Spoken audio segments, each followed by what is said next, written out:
सर्व अभियोग्यताधारकांना व नवनियुक्त शिक्षण सेवकांना संतोष मगर ऑफिशियली आपल्या यूट्यूब चॅनलमध्ये स्वागत आहे।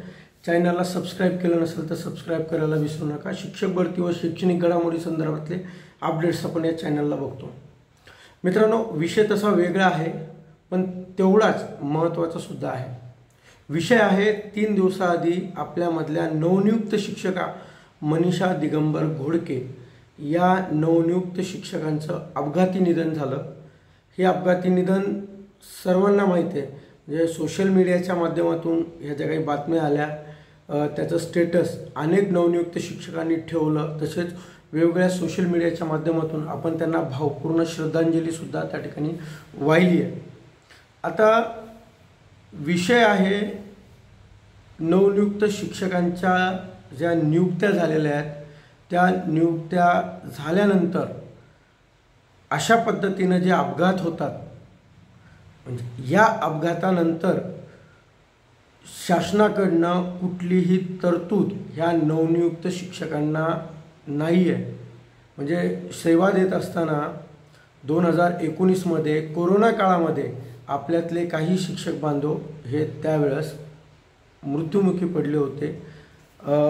सेवा देत असताना त्यांना कोरोना काळामध्ये कोरोना होऊन त्या ठिकाणी ते एक्सपायर झाले, परंतु शासनाकडनं यांना कुठलीही मदत त्या ठिकाणी देण्यात आलेली नाही। आणि अशीच घटना आता यवतमाळमध्ये आपल्यामधलीच एक शिक्षणसेवक भगिनी शिवाजीनगर, मला वाटतं मुखेडमध्ये नांदेड जिल्ह्यातल्या त्या यवत तालुक्याच्या आहेत, यवतमधल्या गावाच्या आहेत। आणि उमरखेड तालुक्यामध्ये कोरोटा केंद्रातील शिवाजीनगर या शाळेवरती त्या शिकवत होत्या। आणि दुर्दैवाची गोष्ट म्हणजे शाळेवरती जात असतानाच हा दुर्दैवी अपघात त्यांचा झाला आणि त्या अपघातामध्ये त्यांच्या मेंदूला, त्यांच्या डोक्याला जबर मारहाण झाली आणि या जबर लागलेला मार त्या ठिकाणी त्यांच्या मृत्यूस कारणीभूत त्या ठिकाणी ठरला। मित्रांनो, विचार करा की त्या भगिनी 1च महिना त्या ठिकाणी झालेला होता। 1 महिना झाल्यानंतर अल्पावधी काळामध्ये त्यांचा तो मृत्यू त्या ठिकाणी झाला। आणि हे झाल्यानंतर तिथल्या शिक्षणसेवक बांधव असतील किंवा शिक्षकांनी जवळपास 2.5 लाख रुपये त्यांच्या फॅमिलीला, कुटुंबाला त्या ठिकाणी मदत केली।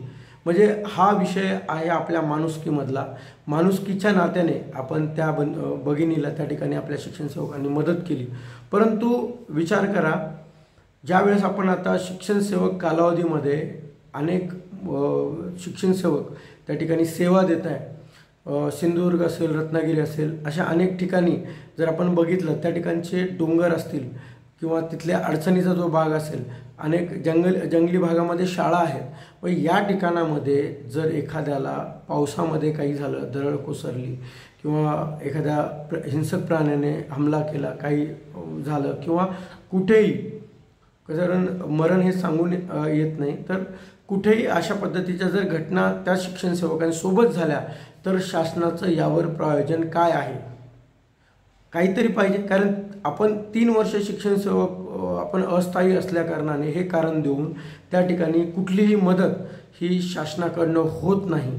आपण त्यांना शासनाला सेवा देतोय, म्हणजे आपण अस्थायी जरी असलो तरी शासनाचं काम करतोय, आपण शाळेमध्ये जातोय, आपण ड्युटीवरती आहोत।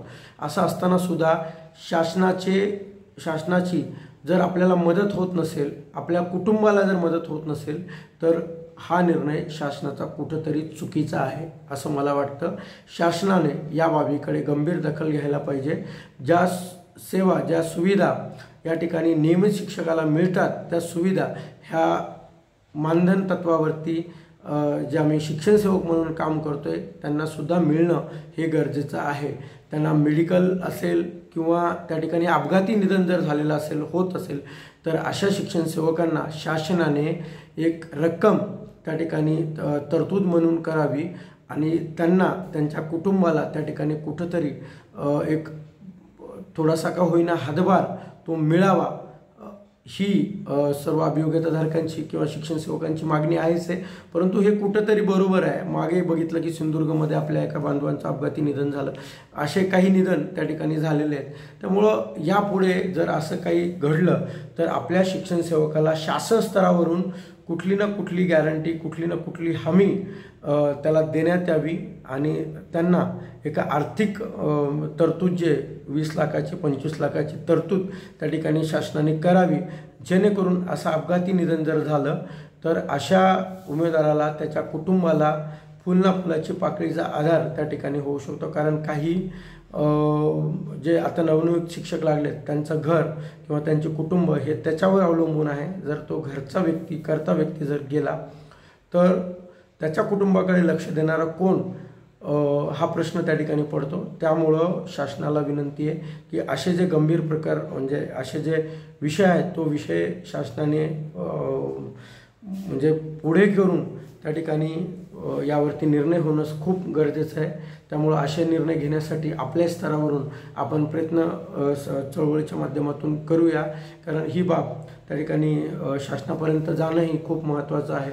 आपल्या त्या भगिनीला जर शासनाकडनं काही अनुदान असेल किंवा म्हणजे काही मदत असेल त्यांच्या कुटुंबाला तर ती सुद्धा त्या ठिकाणी मिळाली पाहिजे, एवढंच त्या ठिकाणी सांगतो.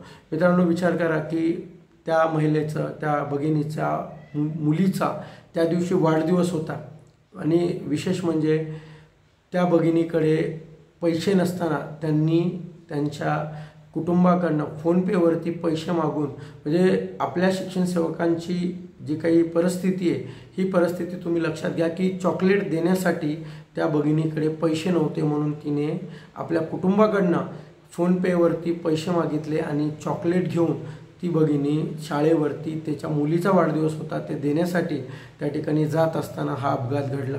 म्हणजे किती त्या ठिकाणी आपण ही घटना जी आहे ती घटना आपण म्हणू शकतो की त्या भगिनीकडे पैसे, चॉकलेट आणायला पैसे नव्हते, अशी परिस्थिती, बिकट परिस्थिती आपल्या अनेक शिक्षण सेवक बांधवांची आहे. अशा परिस्थितीमध्ये जर असे प्रकार घडत असतील तर शासनाने याकडे सुद्धा लक्ष देणं तेवढंच महत्त्वाचं आहे. खरं तर त्या 3 दिवसाआधी जे प्रकार घडला त्या ताईला भावपूर्ण श्रद्धांजली त्या ठिकाणी आपण संघटनेच्या वतीने आणि सर्व शिक्षण सेवकांच्या वतीने या ठिकाणी मी या व्हिडिओच्या माध्यमातून देतो. असे प्रकार कुठेही घडू नयेत. आपल्या त्या भगिनी जात असताना चुकून त्यांच्याकडनं त्यांचा पदर हे गाडीमध्ये अडकला.